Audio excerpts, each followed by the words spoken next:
Hey everyone, and welcome back to Western Flavors. Before we get into our new episode, let's recap the incredible game-changing events from our last story.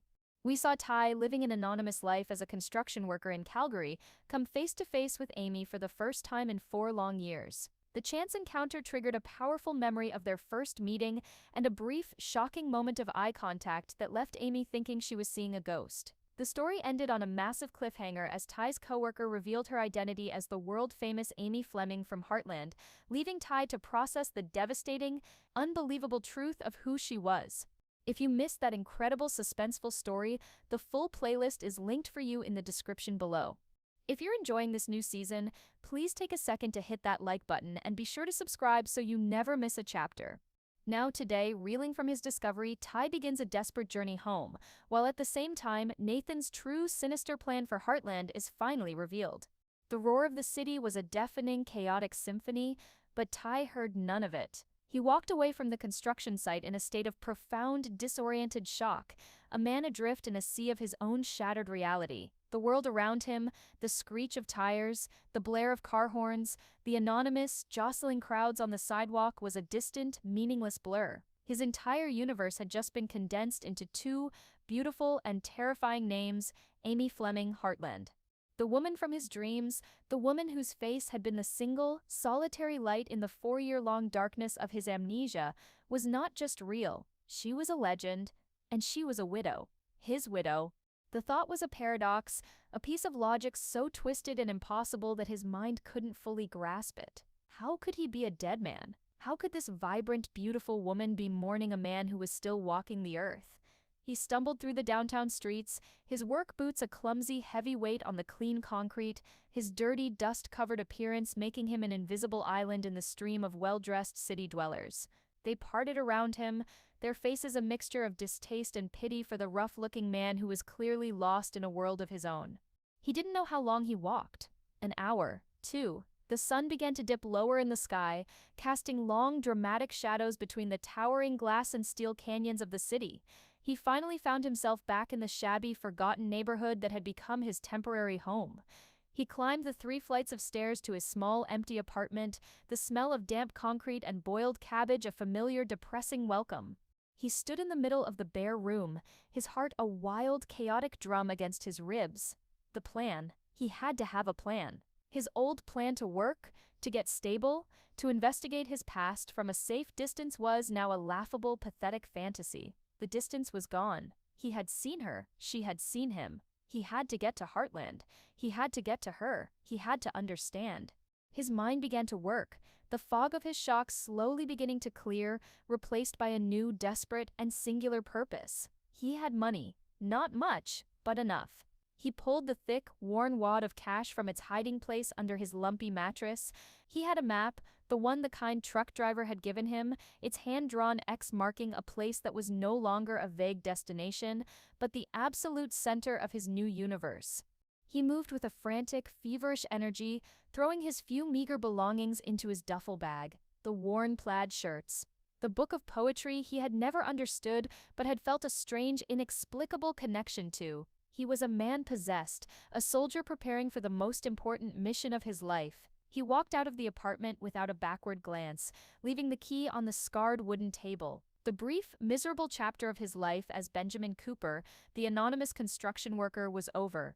He found his way to the main bus depot, a chaotic, brightly lit hub of transient souls, all of them on their own journeys to somewhere else. He bought a one-way ticket to a small, nondescript town in the foothills, the closest stop to the area marked on his map. He spent the last of his daylight hours on that bus, staring out the window, the endless, sprawling suburbs of Calgary slowly giving way to the vast, open, and achingly familiar landscape of the Alberta foothills.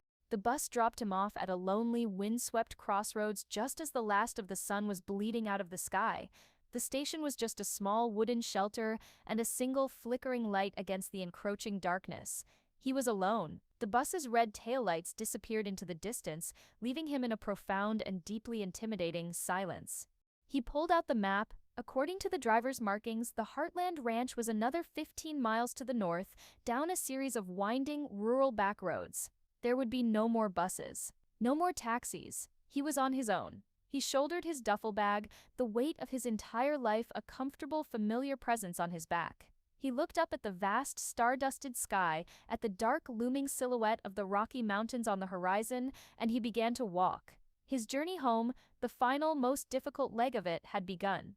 While Ty was beginning his long, solitary walk through the darkening Alberta foothills, a different kind of journey was taking place for Nathan Price. He had returned to his own ranch from Calgary, the successful, pleasant lunch with Amy a quiet victory. He moved with a new, confident energy, the awkwardness of their previous conflict seemingly forgotten, replaced by the simple, hopeful belief that his patient, 4-year-long campaign was finally, inevitably, leading to its desired conclusion.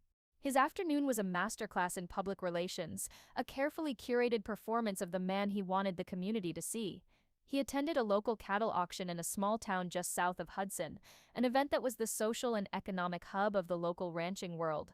He moved through the noisy, bustling crowd with an easy, familiar grace, a pillar of the community. He was Nathan Price, the successful rancher, the good neighbor, the man who had stepped up.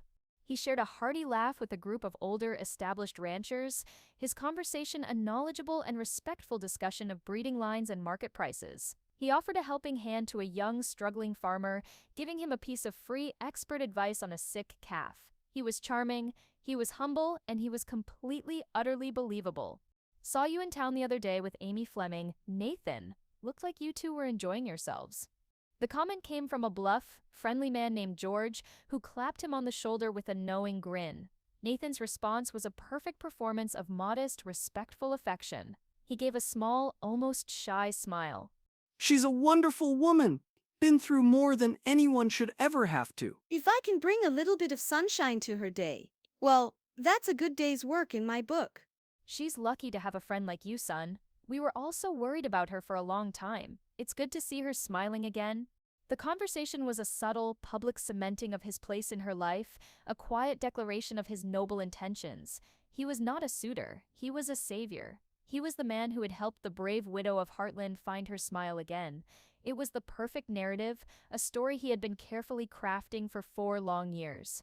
And it was a complete and utter lie. An hour later, the charming, humble rancher was gone. The dusty pickup truck had been replaced by a sleek, black, and ridiculously expensive SUV. The worn jeans and plaid shirt had been replaced by a perfectly tailored designer suit. He was no longer in the folksy, honest world of a cattle auction. He was in a different world entirely, a sterile, soundproofed boardroom on the top floor of a glittering glass and steel skyscraper in the heart of downtown Calgary. He sat at the head of a long, polished obsidian table, a stark, powerful figure against the breathtaking panoramic view of the city at dusk. Across from him sat 2 men, their faces cold, their eyes like chips of ice. They were not ranchers. They were sharks, corporate predators in expensive suits, the kind of men who saw the beautiful, sprawling landscapes of Alberta not as a home but as a collection of assets on a balance sheet. They were the senior partners of a massive oil and gas corporation. Mr. Harrison, so Nathan, your quarterly report was adequate. But adequate doesn't get us what we want. We've been funding your Good Neighbor project for 4 years now. That's a significant investment with very little return. Our shareholders are getting impatient. I need a real update. What is your timeline for delivering the asset? Nathan's face, which had been so full of warm, easy smiles just a few hours earlier, was now a mask of cold, hard business. This was the real Nathan Price. The timeline has been accelerated. There have been complications, but the plan is still on track. In fact, it's closer to success than it has ever been. Mr. Jennings, complications. We don't like complications, Nathan. Our agreement was based on a simple, stable scenario. A grieving widow, a lonely child, and you, the compassionate, supportive friend, stepping in to become the man of the house. What's changed? Nathan took a slow, deliberate sip of the expensive scotch that sat untouched in front of him. He looked out at the glittering lights of the city, his expression one of quiet, controlled fury. Our primary obstacle, the reason this has all taken so long, has always been the old man, Jack Bartlett. The land is in a trust, and as long as he's alive and of sound mind, he's the sole executor. The man is a fossil. He's been sitting on one of the largest untapped natural gas reservoirs in the entire province for 50 years, out of some ridiculous sentimental attachment to his dead wife's legacy. He's turned down every offer we've ever made, directly and indirectly. Mr. Harrison, we are aware of Mr. Bartlett's romanticism. That's why we brought you in. Your family has its own history with that land, does it not? A flicker of a deep, old, and bitter resentment crossed Nathan's face. The Price family owned half of that valley a century ago, before the Bartletts came along with their Eastern money and their political connections and bought us out for pennies on the dollar during a bad year. My grandfather never forgave them. My father never forgot that land, that legacy. It should have been mine. The personal, generational vendetta was the fuel that had powered his long, patient game. This wasn't just about money for him. It was about redemption. It was about reclaiming a birthright he felt had been stolen. But Jack is old, and his health is not what it used to be. The executorship of the trust will eventually pass to the next generation, specifically to Amy Fleming. And once she is in control, I will be there to guide her to make the right decision for her family's financial future. Mr. Jennings, which brings us back to the complication. You're sure of your position with her? The last report mentioned her vision, her renewed obsession with her dead husband. It was a momentary setback, a grief-induced hallucination. I've already handled it. She's more reliant on my counsel now than ever. The final piece of the plan is marriage. Once I am her husband, a legal partner in the estate, her guidance will be a formality. She will sign whatever I tell her to sign. Mr. Harrison, a bold plan, but you seem confident. I am. The path is clear. He looked at the two men, his eyes as cold and hard as the diamonds in their expensive watches. He had played the part of the kind, gentle rancher for 4 long years. He had been patient. He had been a friend. He had hugged their child. He had comforted their grieving widow, and it had all been a lie. A brilliant, meticulously executed, and completely soulless performance, all in the service of this one, final and deeply personal goal. He wasn't trying to build a new life with Amy Fleming. He was trying to conquer her, and he was closer than he had ever been. While Nathan Price was sealing a deal of cold corporate ambition in a Calgary skyscraper, the man whose life he had stolen was walking through a cathedral of the natural world. The main road, with its occasional passing cars and reminders of a civilization he couldn't yet join, had fallen away hours ago. Ty had turned onto a smaller, unmarked dirt path, indicated on his hand-drawn map, a path that had quickly devolved into a faint, overgrown trail leading deep into the heart of the Alberta foothills. The world here was ancient, quiet, and profoundly beautiful. Towering lodgepole pines and majestic blue spruces formed a dense canopy overhead, the late afternoon sun slanting through the high branches in golden, dusty shafts of light. The air was cool and clean, thick with the rich, earthy scent of damp soil, pine needles, and the wild, sweet perfume of unseen wildflowers. The only sounds were the whisper of the prairie wind through the high branches, the distant, cheerful chatter of a squirrel, and the crunch of his own boots on the soft, pine needle-strewn ground. For any other man, it would have been a place of serene, beautiful solitude.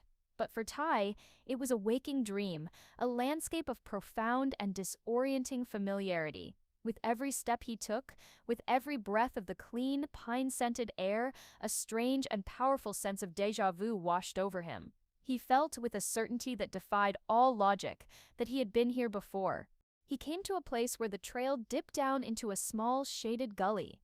A crystal-clear creek, its water so cold it ached, trickled over a bed of smooth, moss-covered stones.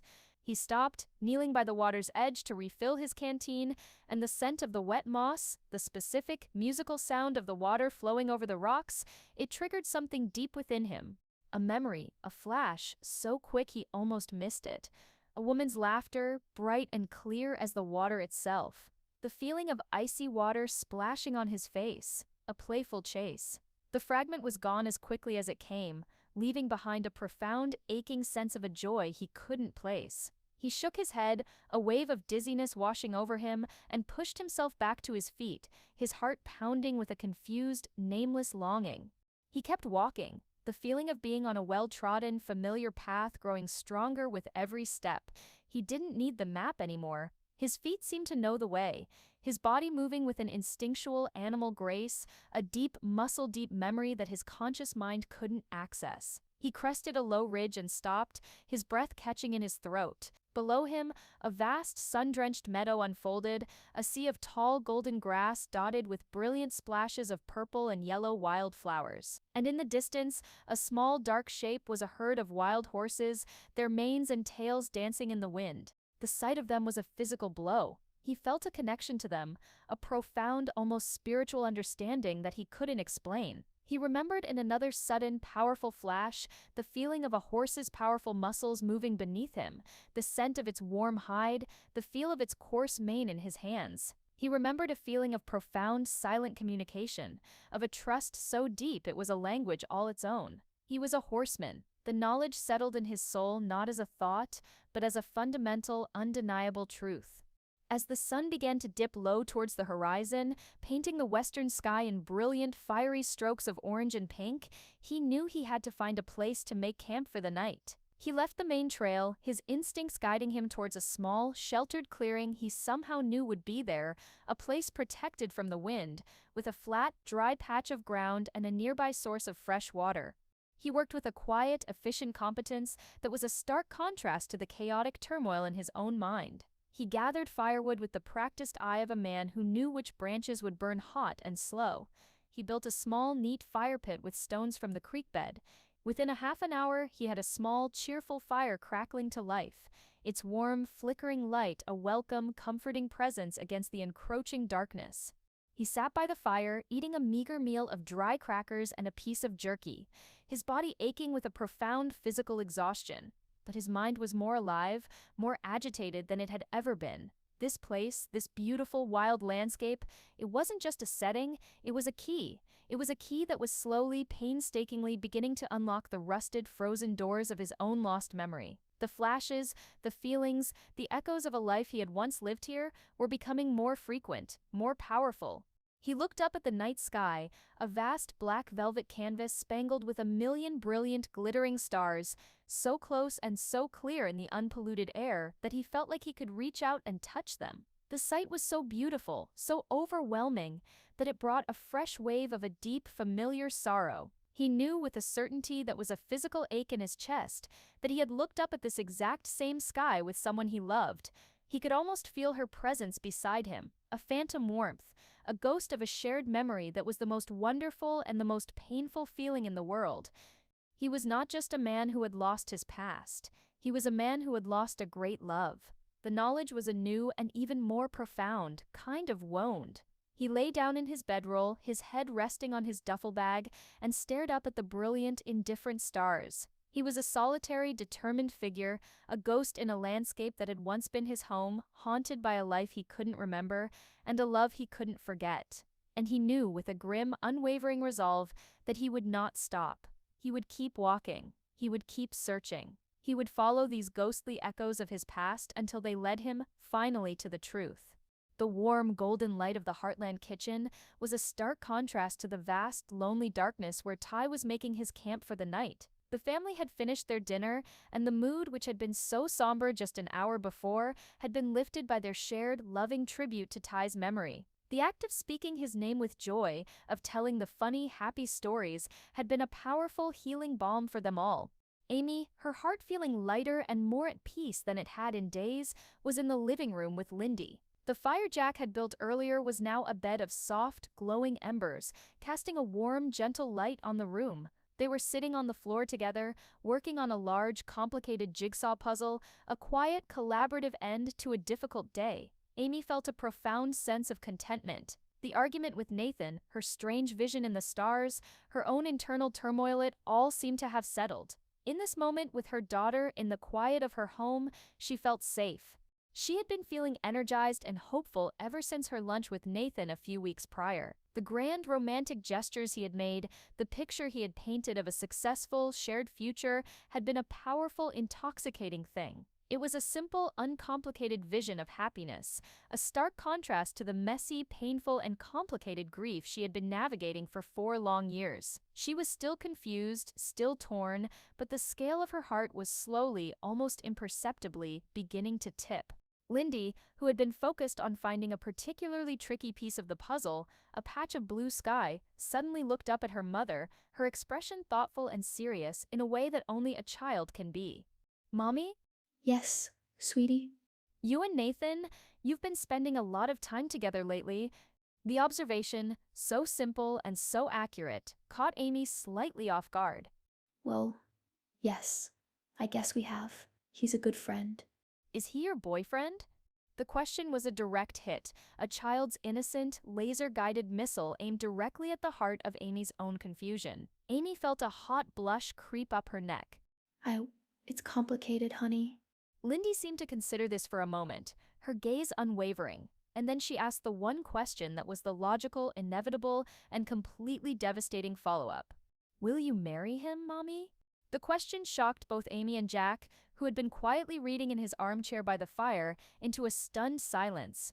Amy just stared at her daughter, her mind a complete and utter blank. Marry him? The thought was so huge, so final, so utterly terrifying that she had never even allowed herself to form the words in her own mind.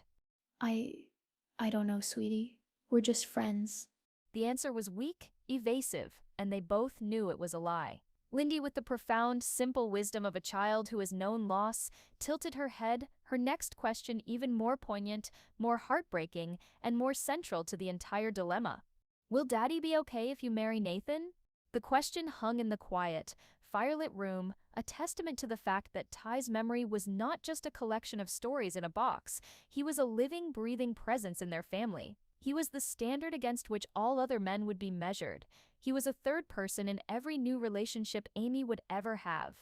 Jack, seeing the profound, painful struggle on his granddaughter's face, finally spoke, his voice a quiet, gentle rumble. He put his book down and came to sit on the floor with them, his large, comforting presence a welcome anchor. You know, Lindy, your daddy loved your mommy more than anything in the world. And when you love someone that much, all you want is for them to be happy, no matter what. Amy looked at her grandfather, her heart so full of gratitude for his quiet, constant wisdom that she felt tears begin to well in her eyes. The weight of the moment, of her daughter's impossible questions, of her own tangled heart, finally became too much. She pulled Lindy into a tight hug, burying her face in her daughter's soft blonde hair. Your daddy is in a good place now, sweetheart. She whispered, her voice thick with emotion. He's at peace, and he is watching over us. Always. And your Grandpa Jack is right. The only thing he would ever want is for us to be happy. She knelt on the floor, holding her daughter, her own gaze drifting to the window, to the vast, dark, and starry sky outside. Little did she know that her husband was not in heaven. Little did she know that he was, at that very moment, just a few hundred miles away, a lone, determined figure walking through the darkness, following the ghost of a memory that was leading him, step by painful step, right back to her. The emotional conversation in the living room eventually drew to a close, leaving a quiet, contemplative peace in its wake. Amy tucked a now sleepy Lindy into bed, her heart a little lighter, her mind a little clearer. The act of reassuring her daughter, of affirming her unwavering love for Ty, had been a powerful anchor in her own sea of confusion. She knew the road ahead was still uncertain, but the path was not as dark or as lonely as it had been just a day before. She walked out onto the front porch, the cool, crisp night air a welcome balm. She looked up at the vast, brilliant, and star-filled Alberta sky, the same sky she had questioned the night before, and she no longer felt the need to ask for a sign. The answers, she was beginning to understand, were not in the stars. They were right here, in her own heart, in the love she had for her family, and in the quiet, steady strength of her own resilience. At that very same moment, hundreds of miles to the south, a lone figure sat huddled by the dying embers of a small, lonely campfire in the vast, dark wilderness of the Montana foothills. Ty, the man who was still a stranger to himself, was also staring up at that same brilliant, star-filled sky, but he was not looking for answers. He was being haunted by them. The fragments of memory, once so fleeting and so rare, were now coming at him in a relentless, chaotic torrent. The long, solitary day of walking through a landscape that was both strange and achingly familiar had been a powerful, disorienting trigger. His mind was a battlefield of images and sounds he couldn't place, a war between a life he didn't know he had lived and the 2 empty, anonymous years he had just survived. He saw flashes of a beautiful, sun-drenched wedding, of a woman in a white dress, her face shining with a love so pure it was a physical pain to witness. He saw the inside of a rustic, cozy cabin, the warmth of a fire, the feeling of being safe and loved. He felt the phantom sensation of a horse's powerful muscles moving beneath him, a feeling of freedom so profound it was like flying. And through it all there was her face, Amy, a constant, brilliant, and beautiful presence. But the beautiful memories were now inextricably tangled with the dark, terrifying ones. The flashes of the sterile white room, the cold, indifferent face of a doctor, the sharp, terrifying sting of a needle in his arm, the feeling of a profound, soul-crushing despair, of a part of himself being systematically, deliberately, and cruelly erased. He was a man caught between a paradise he had lost and a hell he had survived, and the chasm between the two was threatening to tear his very soul apart. He didn't know what was real. He didn't know who to trust. His own mind had become a foreign and hostile country. He closed his eyes, pressing the heels of his hands against them, a desperate, futile attempt to stop the relentless assault of his own returning memories. He was so tired, he was so lost, and he was so alone. He whispered the two names that had become his only compass, his only hope, his only connection to a world that felt like it was slipping through his fingers. He spoke them into the vast, silent darkness of the wilderness, not as a statement, but as a plea, a desperate, heartbreaking question from a man who had lost everything, including himself. Lindy, Amy, who are you? The question hung in the cold, clear, and empty air, a testament to his profound and utter desolation.